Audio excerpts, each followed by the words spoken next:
जय जोहार, नमस्कार। दैनिक छत्तीसगढ़ चैनल देख रहे हैं आप। छत्तीसगढ़ प्रदेश की करते हैं खबरों की शुरुआत। सर्वप्रथम आज की पहली बड़ी खबर के साथ। छत्तीसगढ़ में अब बेरोजगारी भत्ता मिलने की कवायद शुरू हो चुकी है। विधायकों का वेतन भत्ता भी बढ़ने वाला है। गौठानों के लिए नई व्यवस्था लागू हुई है।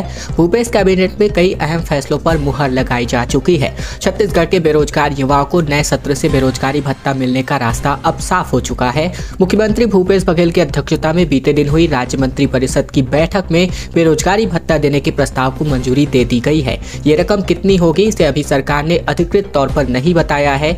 बताया गया है कि अगले महीने प्रस्तावित राज्य बजट में आ जाएगा। मुख्यमंत्री निवास में बीती दोपहर बाद हुई बैठक में चालू वित्तीय वर्ष के तीसरे अनुपूरक बजट का भी अनुमोदन किया गया।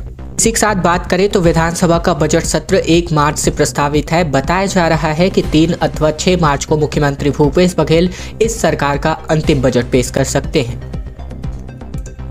होली से पहले पुलिस ने बड़ी कार्यवाही को अंजाम दिया है। अलग अलग ठिकानों में दबिश देकर 217 बदमाशों को गिरफ्तार किया है। 59 चाकू समेत चोरी के सामान भी बरामद किए गए हैं। राजधानी रायपुर में होली से ठीक पहले पुलिस ने कानून व्यवस्था बनाने के लिए कमर कस ली है। यही वजह है कि हिस्ट्री सीटर और निगरानी बदमाशों के साथ साथ नशे का सामान बेचने वालों की धरपकड़ चल रही है। एक ही दिन पहले पुलिस ने अलग अलग ठिकानों में दबिश देकर 217 बदमाशों को गिरफ्तार कर लिया है, जिनके पास से 59 चाकू बरामद किए गए हैं। शहर और जिले में अपराधों की रोकथाम, अपराधियों पर नकेल कसने के साथ ही होली पर्व के दौरान शांति व्यवस्था को बनाए रखने के लिए प्रशांत अग्रवाल ने एडिशनल एसपी सिटी अभिषेक महेश्वरी के नेतृत्व में सभी पुलिस अफसरों व थानेदारों को अभियान चलाकर कार्यवाही का निर्देश दिया था।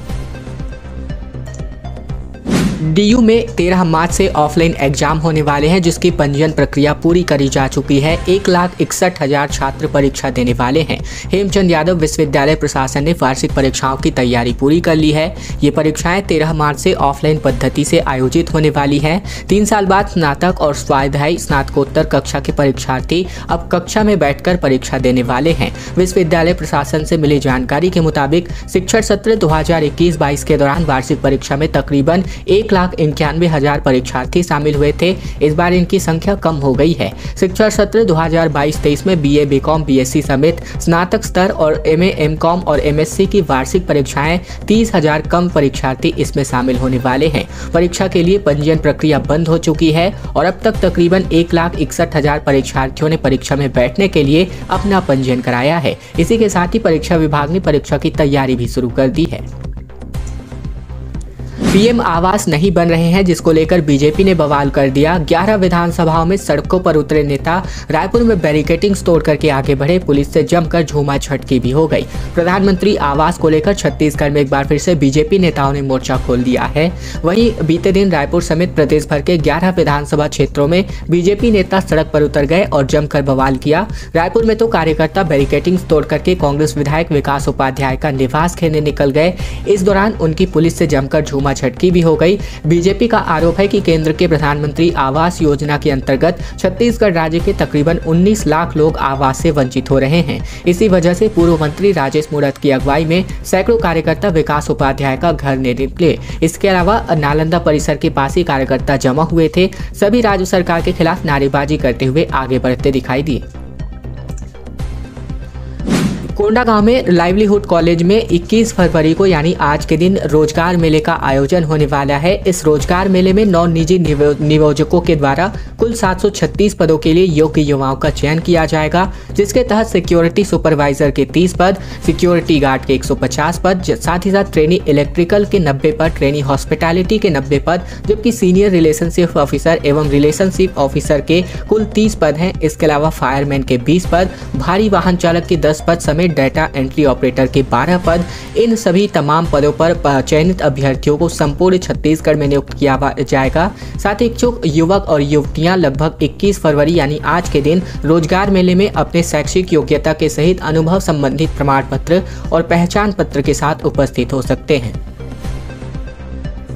मुख्यमंत्री कन्या विवाह योजना के अंतर्गत जिला प्रशासन के सहयोग से महिला एवं बाल विकास विभाग द्वारा 22 फरवरी को 7 बजे से ग्राम पंचायत झलमला चिल्फी बोल्डा में सामूहिक विवाह कार्यक्रम आयोजित किया जाएगा, जिसकी तैयारियां सामूहिक विवाह के समारोह के लिए सभी आवश्यक तैयारियां पूर्ण कर ली गई हैं। परियोजना अधिकारी एकीकृत बाल विकास परियोजना चिल्फी बोल्डा ने बताया कि मुख्यमंत्री कन्या विवाह योजना के तहत लगभग 60 जोड़ों का सामूहिक विवाह संपन्न होगा। इस परियोजना के तहत उपहार सामग्री भी विवाह स्थल पर दी जाएगी। इसको लेकर कवर्धा में इस प्रकार का आयोजन होने वाला है। किसानों को घाटा हो रहा है। इस वर्ष टमाटर की फसल लेने में अच्छे दाम नहीं मिले तो यहाँ पर किसानों की अब मायूसी भरे चेहरे सामने आ रहे हैं। अच्छे दाम पिछले साल मिले थे तो इनका रकबा बढ़ा दिया गया और बम्पर उत्पादन के चलते 3 माह से टमाटर सस्ता ही बिक रहा है। पिछले साल टमाटर का दाम अच्छा मिला था, उससे पहले कोरोना के दौरान टमाटर की लागत निकल आई और कुछ मुनाफा भी किसानों को हुआ। नतीजतन किसानों ने अधिक एरिया में खेती की। अब हालात ये हैं कि रकबा बढ़ने से उत्पादन भी बढ़ चुका है, बाहर के राज्यों में भी मांग कम हो गई है। नतीजा ये हुआ है कि 3 माह से टमाटर सस्ते दामों पर आप सभी को मिल रहा है। किसी भी दिन टमाटर 10 रुपए किलो से ऊपर नहीं जा पा रहा है। कहीं कहीं पर तो 10 रुपए का 1.5 किलो टमाटर भी बिक रहा है। कुछ समय पहले थोक में ये 2 रुपए प्रति किलो पर था। वहीं इन दिनों वैसे भी सभी सब्जियां सस्ती हैं, लेकिन टमाटर कुछ ज्यादा ही सस्ता है। किसान संघर्ष समिति का धावा 150 ट्रैक्टरों पर सवार होकर के पहुंचे जिला मुख्यालय। कलेक्टर से क्या मांगा, इस बात की जानकारी देते हैं। छत्तीसगढ़ के गरियाबंद जिले के मैनपुर क्षेत्र के उदंती सीता नदी और राजा पड़ाव गौरगांव किसान संघर्ष समिति ने गरियाबंद कलेक्टर कार्यालय का घेराव कर दिया। वहीं पैदल रैली निकाल करके राष्ट्रपति के नाम ज्ञापन सौंपा गया। मैनपुर में 40 से 50 किलोमीटर दूर से लगभग 150 ट्रैक्टरों पर सवार होकर हजारों की संख्या में ग्रामीण एकत्रित हुए और क्षेत्र की मूलभूत सुविधाओं के समस्याओं के निराकरण के लिए जिला मुख्यालय पहुंचकर पैदल रैली निकाली गई और कलेक्ट्रेट का घेराव करके जमकर नारेबाजी की गई। कलेक्ट्रेट के नाम राष्ट्रपति के नाम ज्ञापन भी सौंपा गया। छत्तीसगढ़ में ई लाइब्रेरी का उद्घाटन किया मुख्यमंत्री ने। 33 जिलों के फार्मेसी, इंजीनियरिंग व मैनेजमेंट संस्थानों के 27,000 विद्यार्थियों को ऑनलाइन किताबें अब उपलब्ध होने वाली है। मुख्यमंत्री भूपेश बघेल ने अपने निवास कार्यालय में आयोजित वर्चुअली कार्यक्रम के माध्यम से छत्तीसगढ़ स्वामी विवेकानंद तकनीकी विश्वविद्यालय भिलाई की ई लाइब्रेरी का उद्घाटन किया। ई लाइब्रेरी के माध्यम से सरगुजा से लेकर बस्तर तक कुल मिलाकर 33 जिलों के फार्मेसी, डिप्लोमा, इंजीनियरिंग व मैनेजमेंट संस्थानों में अध्ययनरत क्षेत्र भर के यानी पूरे प्रदेश के 27,000 छात्र छात्राओं को उनके मोबाइल और लैपटॉप पर ऑनलाइन किताबों की सुविधाएं उपलब्ध हो जाएंगी। आम आदमी पार्टी का कार्यकर्ता सम्मेलन 5 मार्च को आयोजित है। दिल्ली के मुख्यमंत्री केजरीवाल और पंजाब के सीएम भगवंत मान अब छत्तीसगढ़ आने वाले हैं। 19 मार्च को प्रस्तावित आम आदमी पार्टी का कार्यकर्ता सम्मेलन अब 5 मार्च को रायपुर में होगा। प्रदेश कार्यकर्ता सम्मेलन में अब राष्ट्रीय संयोजक और दिल्ली के मुख्यमंत्री अरविंद केजरीवाल, साथ ही पंजाब के सीएम भगवंत मान शिरकत करने वाले हैं। इस आशय की जानकारी आम आदमी पार्टी के प्रदेश अध्यक्ष कोमल हुपेंडी ने प्रदेश कार्यालय भवन में प्रेस वार्ता के दौरान दी। हुपेंडी ने कहा कि हमारे शीर्ष नेताओं का रायपुर आगमन और कार्यकर्ता संवाद आम आदमी पार्टी के कार्यकर्ताओं में विशेष उत्साहवर्धन करेगा। अरविंद केजरीवाल और भगवंत मान कार्यकर्ताओं से चुनाव तैयारी पर चर्चा कर रणनीति तय करेंगे। दंतैल हाथियों ने मचाई दहशत। एक ही रात में 4 घरों को तोड़ा, अनाज और राशन सब चट कर गए। छत्तीसगढ़ के जसपुर जिले के पत्थलगांव वन परिक्षेत्र से खबर, जहां जंगली हाथियों का उत्पात अभी भी जारी है। बीती रात ग्राम पंचायत कछार में हाथियों ने 4 घरों को तोड़ दिया। वहीं घर में रखे अनाज को भी हाथियों ने खा लिया। बता दें कि बीते 2 दिनों से दो दंतैल हाथियों ने कई दर्जन घरों को तोड़ दिया है। हाथियों के दहशत की वजह से लोग रत जगह करने को भी मजबूर हैं। पत्थलगांव वन परिक्षेत्र के गांव बिल्डेगी, चिकनी पानी, इसके अलावा सराई टोला, डोमर बहार, वनगांव, लुड़ेग, इसके अलावा शेखरपुर, कछार सहित लगभग आधे दर्जन गांवों में हाथियों के आतंक से लोग बेहद परेशान हैं। 2023 के विधानसभा चुनाव का शंखनाद हो गया है, जिसमें आम्बेडकराइट पार्टी ऑफ इंडिया ने जनसम्मेलन को संबोधित किया। बोले, आदिवासियों को बनाया जाएगा जल, जंगल और जमीन का मालिक। दरअसल छत्तीसगढ़ के विधानसभा चुनाव से ठीक पहले बस्तर संभाग में अलग अलग राजनीतिक दलों ने अपना शक्ति प्रदर्शन शुरू किया है। इसी क्रम में कोंडागांव जिले के अंतर्गत फरसगांव ब्लॉक मुख्यालय में आम्बेडकराइट पार्टी ऑफ इंडिया यानी API पार्टी के कार्यकर्ताओं ने संभागीय सम्मेलन आयोजित किया। इस सम्मेलन में राष्ट्रीय अध्यक्ष विजय मानकर ने 2023 के विधानसभा और 2024 के लोकसभा चुनाव के लिए जनसभा का आयोजन कर चुनावी शंखनाद का आगाज किया। 21 से लेकर 23 फरवरी तक कुल 4 ट्रेनों को कैंसिल किया गया है। रीवा गोविंदगढ़ स्टेशनों में नॉन इंटरलॉकिंग का काम होगा, जिसकी वजह से कटनी रूट की ट्रेनें प्रभावित होने वाली हैं।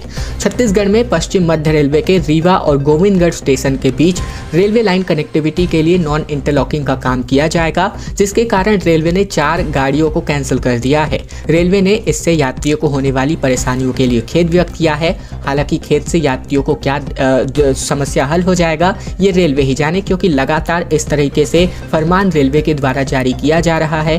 तीसरी और चौथी लाइन बिछाने का काम चल रहा है। वहीं कई रूट में लाइन दोहरीकरण का काम भी चल रहा है, जिसको लेकर के इस प्रकार का फैसला लिया है। ईडी के दफ्तर में जमकर बवाल हो गया, जिसमें जमकर लाठियां चली। सीआरपीएफ जवानों ने कांग्रेसियों पर डंडा चलाया। गुस्साए प्रदर्शनकारियों ने भी उन्हें दबोचा और छापेमारी का विरोध किया जा रहा है। छत्तीसगढ़ की राजधानी रायपुर में ईडी की छापेमार कार्यवाही कांग्रेस विरोध कर रही है और इसी कड़ी में बीती शाम को रायपुर में प्रवर्तन निदेशालय मुख्यालय के बाहर युवक कांग्रेस और एनएसयूआई के नेताओं कार्यकर्ताओं ने घेराव कर दिया। जमकर बवाल हुए और हंगामे के बाद तकरीबन शाम 6 बजे भीड़ यहां से वापस हुई। सीआरपीएफ जवानों के साथ प्रदर्शनकारियों की जमकर झड़प हुई, लाठियां भी भांजी गई और इस वजह से कुछ देर के लिए विरोध प्रदर्शन में हालात काफी बिगड़ गए थे। जवान को भी प्रदर्शनकारियों ने दबोच लिया था और जैसे जैसे मामला शांत कराया गया, मगर काफी देर तक कांग्रेसियों का विरोध प्रदर्शन चलता रहा। बता दें कि जिस जिस ठिकानों पर ईडी की कार्यवाही हुई है वहां पर कांग्रेस के कार्यकर्ताओं ने अपना प्रदर्शन किया है ईडी के कार्यवाही के विरोध में। छत्तीसगढ़ महाराष्ट्र बॉर्डर पर नक्सलियों ने 2 सिपाहियों की हत्या कर दी है। बोतरलाब और चेक पॉइंट पर तैनात थे दोनों। सुबह 8 बजे जंगल से आए नक्सलियों ने इनके खिलाफ फायरिंग कर दी। छत्तीसगढ़ के महाराष्ट्र सीमा पर जो है नक्सलियों ने कायराना हरकत की है। यहाँ नक्सलियों ने ड्यूटी के दौरान तैनात जवानों पर फायरिंग कर दी, जिससे दोनों की मौके पर ही मौत हो गई है। दोनों चेक पॉइंट पर ड्यूटी कर रहे थे, तभी नक्सलियों ने हमला कर दिया। घटना के बाद नक्सली भाग निकले हैं और इसके अलावा नक्सलियों ने जवानों की बाइक को भी जला दिया है। मामला बोतरताब थाना क्षेत्र का है और ये घटना सुबह 8 बजे के आसपास की बताई जा रही है। बताया गया है कि जवान मोबाइल चेक पोस्ट पर तैनात थे और इसी बीच नक्सली अचानक जंगल से की तरफ से आ गए और इनके बाद इन पर जमकर गोलियां चलानी शुरू कर दी। प्रदेश में चली आ रही ईडी की कार्यवाही के विरोध में मुख्यमंत्री भूपेश बघेल ने प्रेस कॉन्फ्रेंस करके कहा कि ईडी के छापों से कांग्रेस नहीं डरने वाली। दरअसल प्रदेश कांग्रेस के वरिष्ठ नेताओं के यहां ईडी की छापेमारी से कांग्रेस आग बबूला हो गई है। दिल्ली से लेकर रायपुर तक उसके केंद्र के खिलाफ मोर्चा खोल दिया है और मुख्यमंत्री भूपेश बघेल बीती दोपहर प्रदेश प्रभारी कुमारी सैलजा, प्रदेश अध्यक्ष मोहन मरकाम और अपने 9 मंत्रियों के साथ राजीव भवन पहुंचे। उन्होंने ईडी के छापे को राजनीतिक हमला बताते हुए कहा कि कांग्रेस ऐसी दमनकारी कार्यवाही के आगे नहीं झुकेगी। मुख्यमंत्री बघेल ने कहा कि जब जब कांग्रेस पार्टी कोई बड़ा कदम उठाती है यहाँ छापे पड़ते हैं। इसके अलावा महाधिवेशन को असफल करने की कोशिश के बारे में यहाँ पर मुख्यमंत्री ने यहाँ इस बात का बयान भी जारी किया ईडी की कार्यवाही के विरोध में। खैर दोस्तों, आज की खबरों का सिलसिला बस यही तक का था। वीडियो अगर आपको पसंद आए तो वीडियो को लाइक कीजिएगा। चैनल पर नए हैं तो चैनल को सब्सक्राइब करना मत भूलेगा, ताकि प्रतिदिन की महत्वपूर्ण खबरें, छत्तीसगढ़ के समाचार बिना रुकावट रोजाना हम आप तक पहुंचा सके। तो चैनल जरूर सब्सक्राइब कीजिएगा।